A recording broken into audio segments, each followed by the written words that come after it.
আসসালামু আলাইকুম। কে pigeon lock থেকে বলছি। এই যে আমার মেইন গররা মিলি গররা বারের যে দুইটা ডিম ছিল, একটা ডিম তো আগের দিন এসে দেখলাম নষ্ট হয়ে গেছে। আজকে দেখি এই যে বাচ্চাটা ফুটতে নিয়ে, এই যে আমার বাপ এগুলো বোঝে না, এই বাচ্চাটা সব হয়ে গেছে, ঠোঁটও বার করে ফেলছে। খালি ভিতর থেকে ঠোঁটটা টান দিলেই বাচ্চাটা বের হয়ে আসতো। বাচ্চাটা যত সম্ভব পরশুদিন মারা গেছে, বের হতে পারে নাই, মারা গেছে।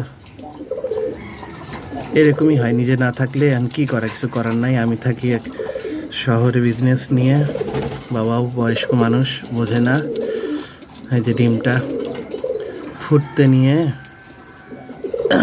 সব হয়ে গেছিলো, শুধু একটু ঠোঁটটা টান দিয়ে দিলেই ডিমটা বের হয়ে যেত।